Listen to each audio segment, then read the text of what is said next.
I'm Pam Everhart. This is my mother, Anna Mae Thornton, and my father, Don Thornton, and this is the Italian tree. My Italian heritage comes from my mother's side, and she'll tell you a little bit more about that. My dad was Troy Mendicello. He came from Italy, Cosenza, Italy. He married my mother, Lula Mendicello, here in the United States. She was born in the United States, but her mother and father came from Italy. We've done the Italian tradition in our family for Christmas, with my mother making Italian cookies, pizzelles, ladyfingers, fruit cookies for many years. As long as I can remember, that's what our family grew up with for Christmas. And having Christmas holiday with family and friends. We have stuffed shells for Christmas holiday to eat. And my mother is the cook and the monarchy for our Italian tradition, and that has now brought on to my children as well. So we enjoy our holiday with our family and now my next generation. So it's been a pleasure to be able to do this holiday tree with the Italian heritage. Thank you. Thank you.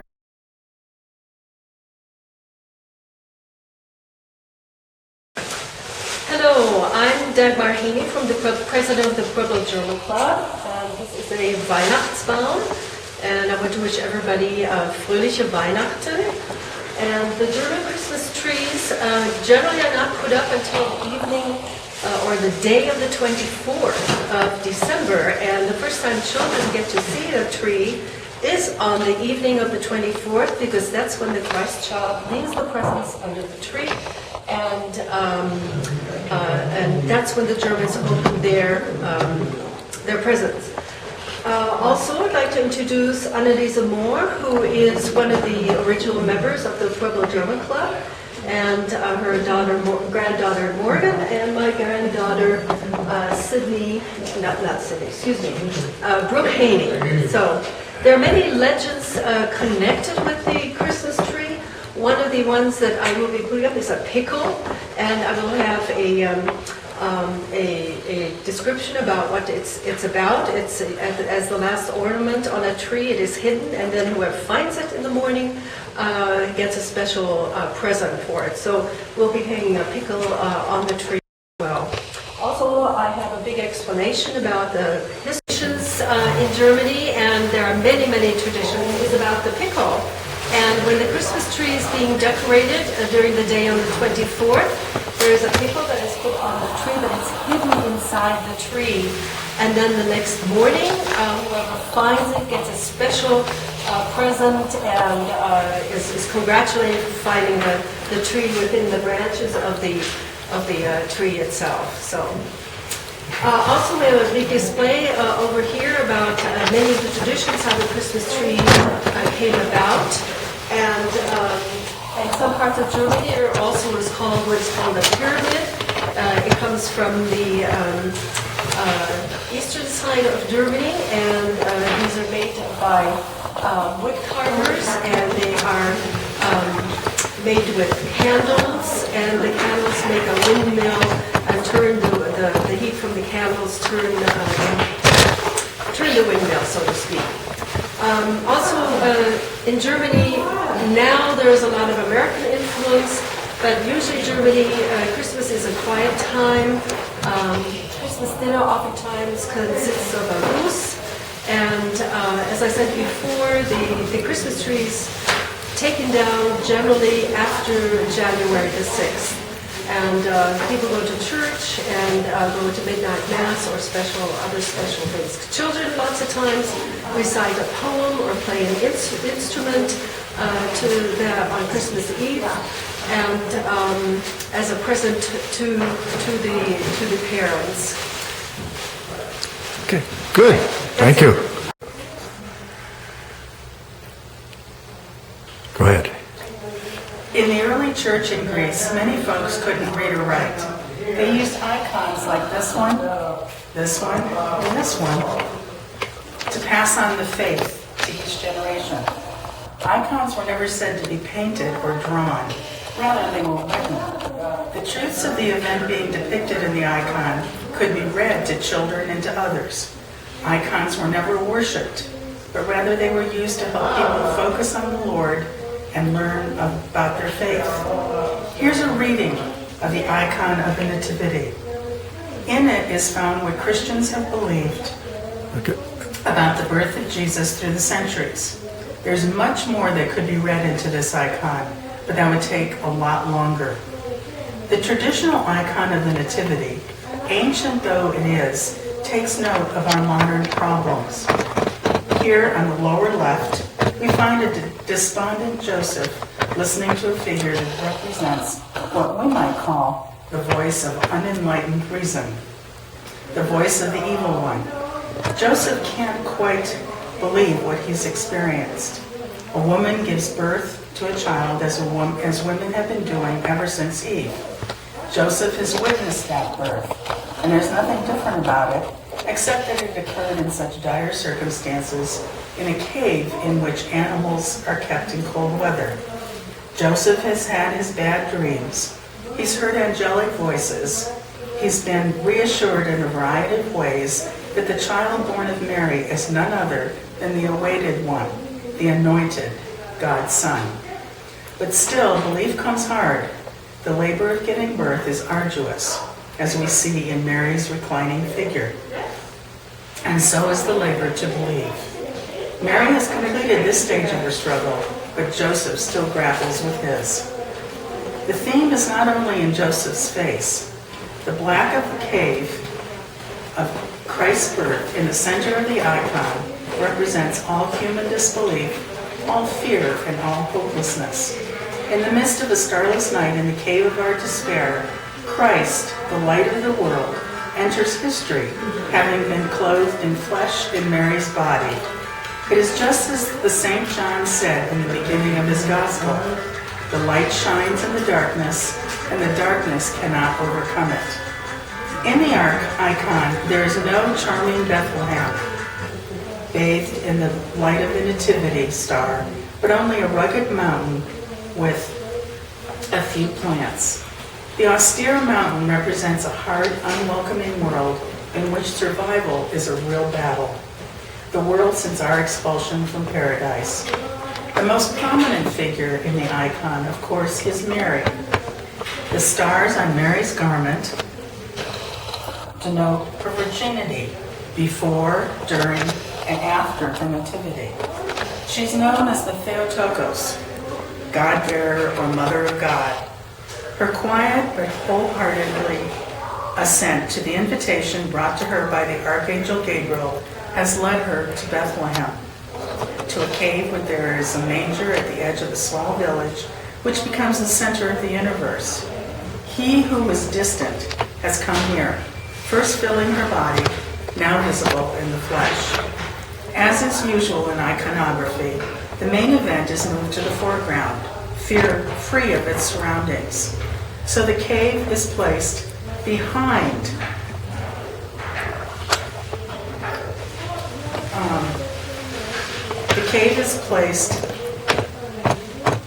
behind rather than around Mary and her child.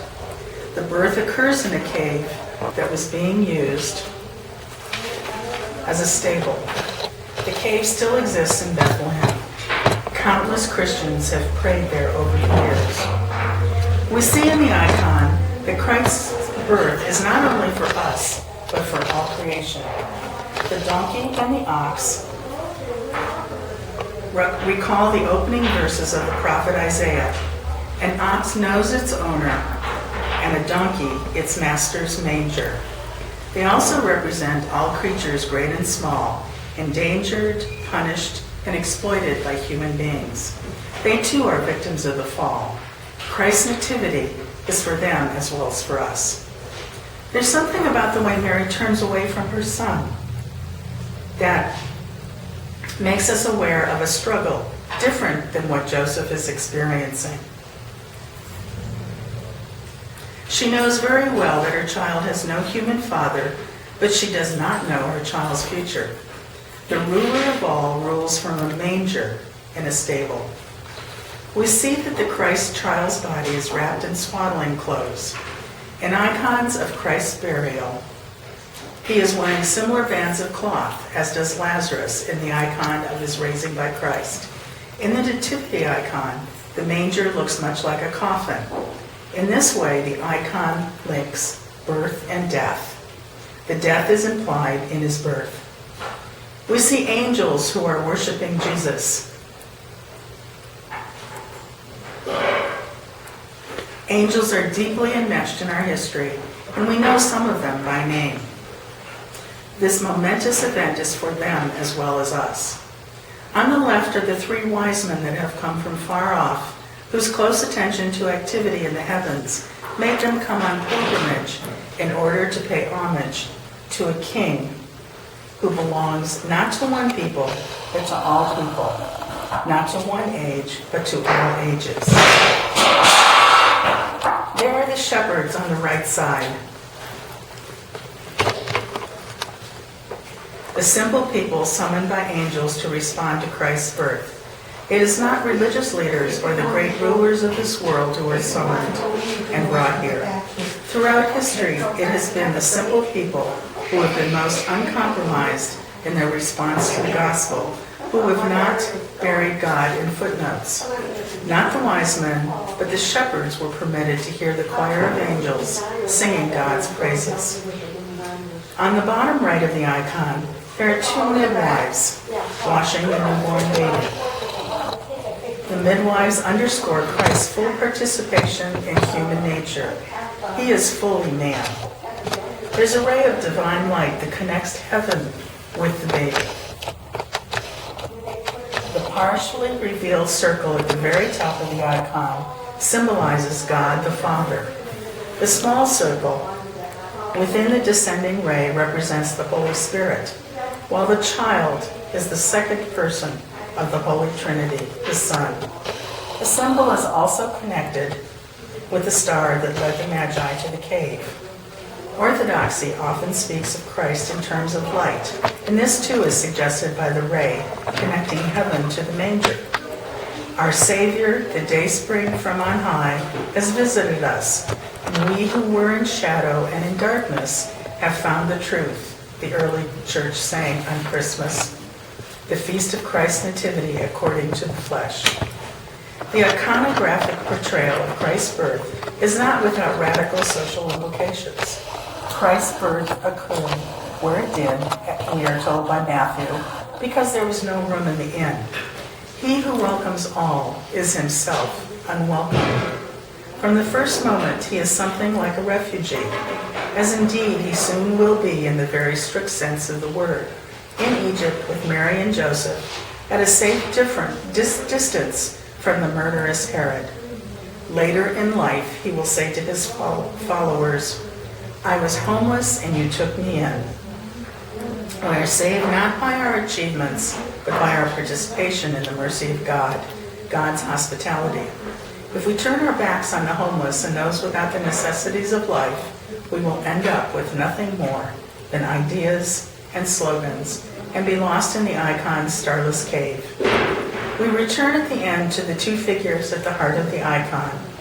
Mary, fulfilling Eve's destiny, has given birth to Jesus Christ, a child who is God incarnate, a child in whom each of us finds our true self, a child who is the measure of all things. It is not the Messiah the Jews of those days expected. God, whom we often refer to as Almighty, reveals himself in poverty and vulnerability.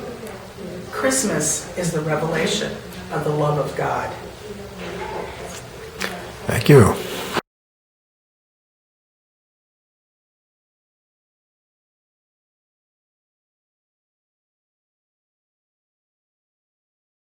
Go. Ready? Ready. Go ahead. Irish Christmas traditions. Ireland, like most countries, has a number of Christmas traditions that are all of its own. Many of these customs have their root in the time when the Gaelic culture and religion of the country were being suppressed.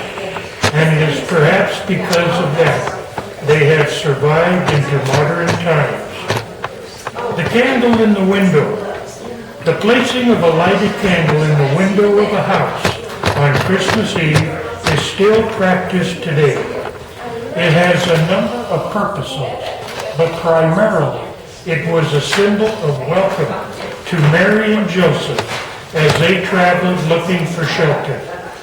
The candle also indicated a safe place for priests to perform Mass as during penal times. This was not allowed.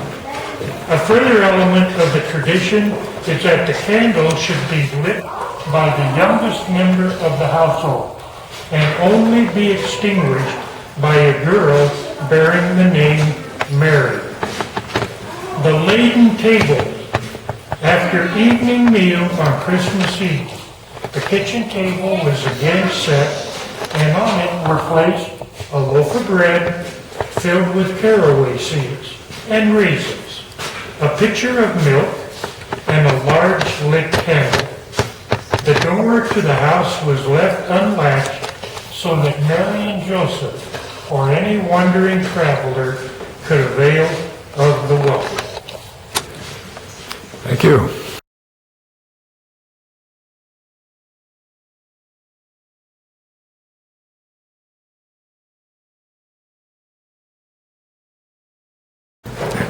Okay. A Victorian Christmas. The Christmas tree have been a German tradition since as early as the 17th century. But many ancient civilizations held evergreens to be a symbol of life during the long winter months and decorated trees as a symbol of eternal life. In 1841, Prince Albert, German husband of Queen Elizabeth, introduced charming customs to the royal family. In 1850, a timed etching of a decorative tree at the Windsor Castle was published as the Tannenbaum became a necessary for every fashionable Victorian home. It was a tradition quickly embraced by the Victorian England. Live trees were set up for the family to decorate during the Christmas season with lighted candles, drapes and tinsel, ribbon, paper chains, and cookies and candy.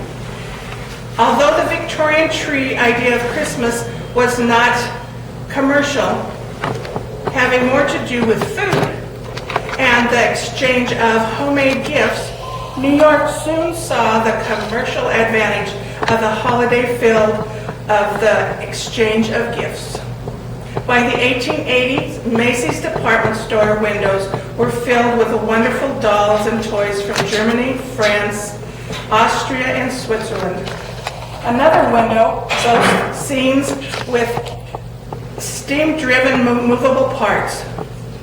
Homemade cornucopias of paper filled with fruit, nuts, candy, and popcorn were hung from branches of trees in the American and England. Beautiful shaped cookies were hung from trees on Christmas Day. Often the gifts were also wrapped with huge boughs from branches. With the growing popularity of Christmas tree manufacturers began purchasing ornaments,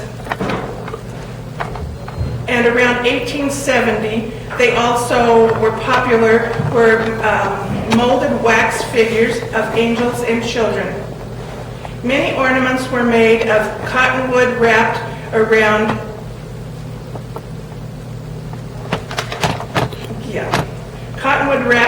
an ornament of metal or wood and trimmed with embossed paper, faced with buttons, gold paper leaf, wings, and diamond dust.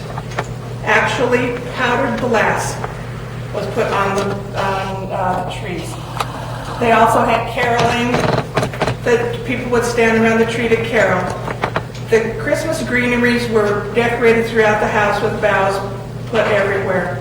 The first Christmas card, and you can see Christmas cards on the trees, were with J.C. Horsley and was sent by Henry Cole, Santa Claus, of course, then became very popular later, bringing gifts for the children that were left underneath the tree. The Dutch St. Nicholas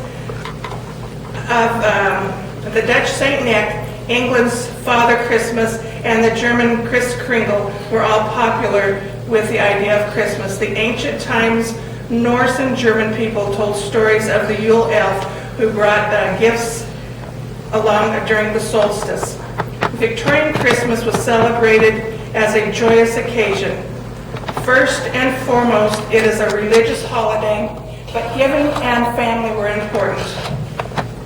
The exchange of presents of ancient origins symbolized the good luck, prosperity, and happy wishes from friends. Most were handmade, so were shared many months thereafter. Muffins, embroidered handkerchiefs, bookmarks, pen wipes,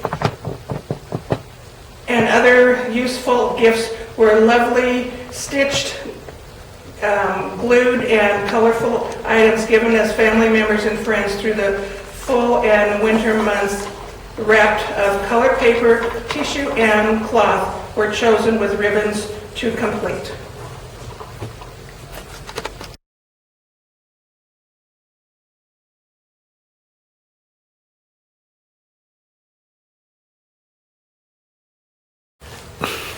Feliz Navidad y Prospero Año Nuevo. Merry Christmas and a prosperous New Year. We are Betty Duran and Linda Getler. This is our ethnic Christmas tree. It's beautifully decorated with lights, candles, berries, and snowflakes. The snowflakes were made by Lucy's mother. They were hand crocheted many years ago, and each snowflake has a different design. The angel on the top of the tree was made by one of Lucy's nieces. Christmas is a deeply religious holiday in Spain. More common traditions date back over 100 years ago and includes the nacimiento, the nativity,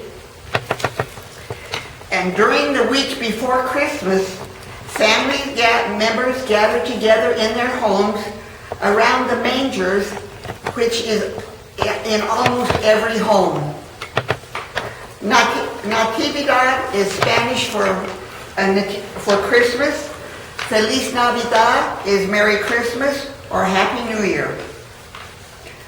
On Christmas Eve, after the midnight mass, they have a Christmas dinner.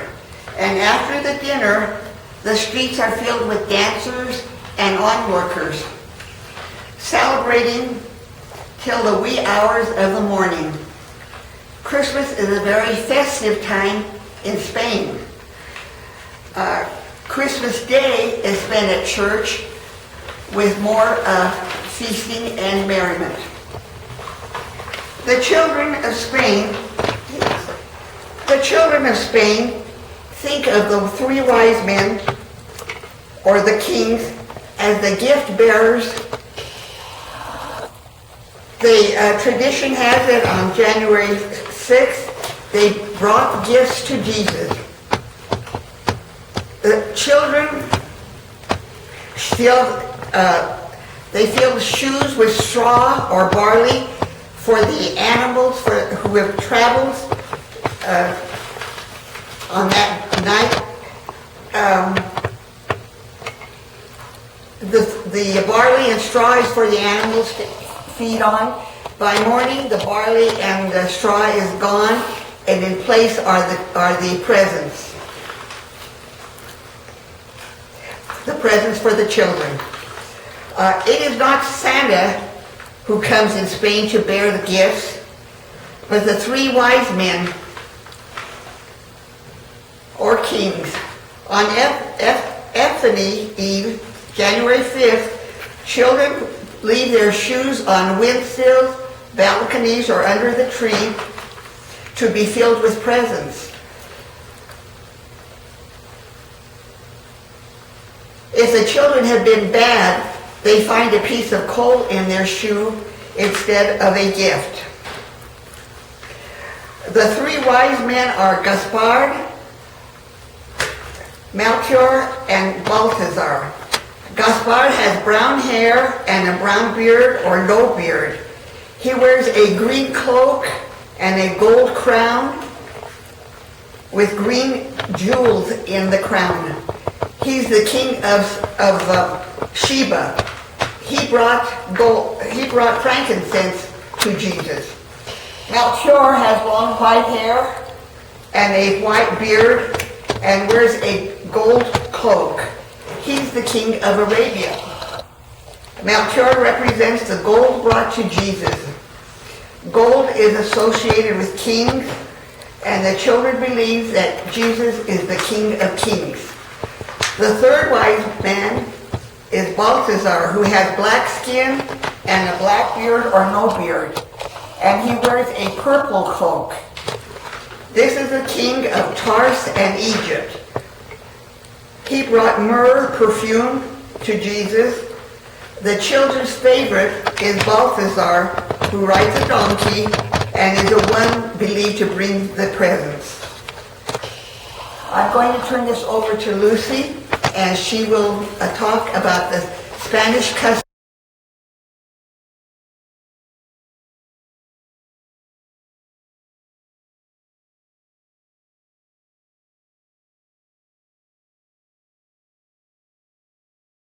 I am Lucy Gettler. This is a farolito. Farolitos have deep roots in our holiday celebration. The term farolito is a derivative of farol, meaning lantern, which is a modern New Mexico term used to describe lighting using little lanterns made with paper bags, sand, and candle. First use was probably in the 19th century.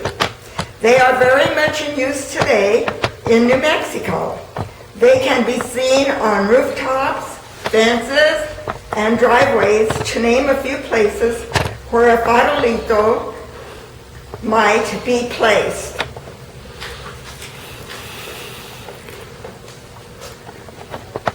This is a luminaria. Luminarias consist of 2 or 3 foot pieces of thinly chopped pitchwood stacked in a tic-tac-toe pattern 4 to 5 feet high.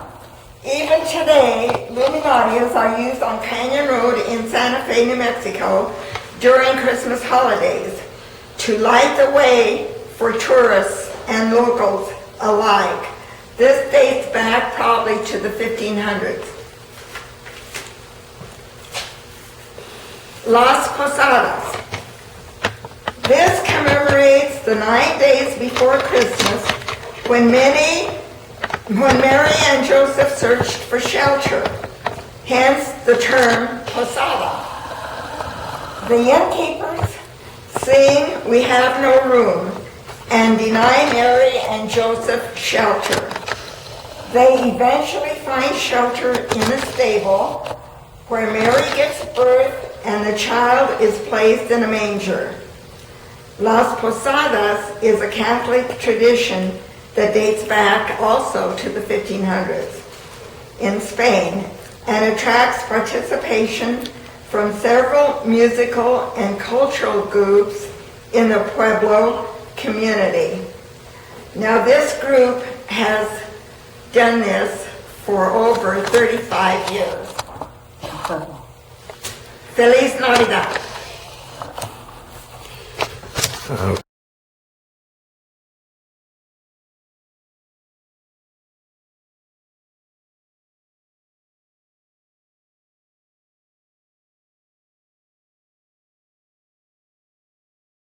Hi, my name is Jitka McGivney, and I'm going to introduce the Christmas tree from Czech Republic.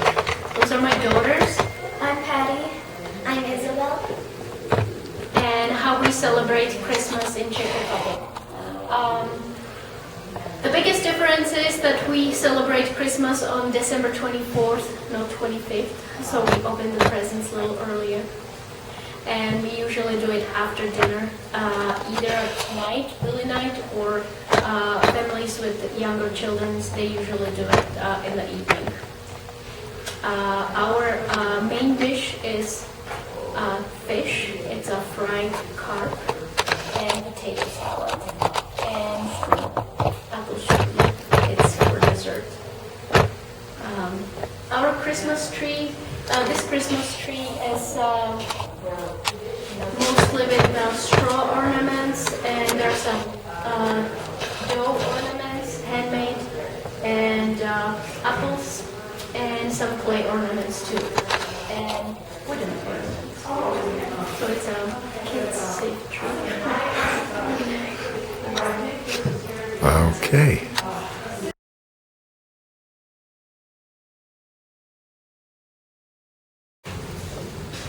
Go ahead. Hi, my name is Becky Suddet, and I am part Slovak, and that's why I decided to do a Slovak tree for the Christmas traditional trees this year, the museum. My grandparents came over from the old country, which at the time was part of the Austro-Hungarian Empire, around the turn of the last century to work at the steel mills in Pueblo. I've got some little things to read about Slovak traditions, Christmas traditions. Some were brought over by my grandparents and still are done today in modern Slovakia.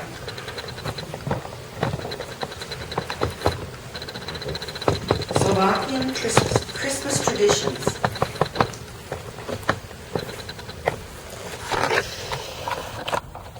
Oh, I can't see. Slovaks and Christmas traditions. Christmas is celebrated throughout the world by different peoples in a slightly different way. Slovaks around the world celebrate Christmas in their own special way, the difference only varying by religion, region, or country. With over 1/3 of all Slovaks living outside of the Slovak Republic, some of the traditions have taken on the face of their adopted country, but they all still share in the common bond of their ancestors living in what today is called Slovakia. The Christian celebration of Christmas is linked with the pagan feast of the winter solstice. Ancient Slovak forefathers ascribed magic powers to that special time of the year. They believed that the rites would serve to protect the happiness and to protect the crops and cattle from harmful demons, to ensure a good harvest, to bring happiness in love and in family life in the year to come. The rise of Christianity in Europe subordinated this feast to the church calendar of Christ being born on December 25th, but some of the other Christmas customs were nevertheless taken over from pagan traditions and myths, and even determine the course and character of these celebrations of the eternal victory of life over death to this very day. Some of the more famous pagan myths that today have a Christian twist are 11th of November, St. Martin's Day was the beginning of the winter solstice. The 25th of November, St. Catherine's Day, there followed a winter period of quiet and fasting. It was a time for love magic with all kinds of spells and magic. The 30th of November, St. Andrew's Day. Halushki, a national pasta dish, which I remember my grandma cooking, were cooked, into which unmarried girls put slips of paper of the names of young men. The 6th of December, St. Nicholas Day, which I definitely remember as a child, was the traditional day for Slovaks for exchanging gifts. The 13th of December, St. Lucia's Day, when the powers of darkness were said to do more harm than usual to people's health and property. In the evening, women dressed up in fancy dress and ritually chased the evil spirits out of their houses. And 24th of December, Christmas Eve. The Slovak words for Christmas Eve are literally bountiful Eve, and the bounty of this sacred evening lies in the wide range of festive dishes, of which there had to be 12 different kinds. Even today, many Slovak families must have on the Christmas table garlic to ward off demons, honey, wafers, nuts, cooked peas or French beans, dried fruit, and the main dish, cabbage soup with mushrooms and opicots, small pieces of dough with poppy seed and honey. At the beginning of this century, fish has become the traditional meal served during Christmas Eve. Their scales are said to bring wealth into the house in the Catholic portion of the population, while the Lutherans would add smoked meats and sausage to their cabbage soup. Christmas holidays are also very rich in Slovak pastries and baked goods that are prepared over many evenings during the month of December.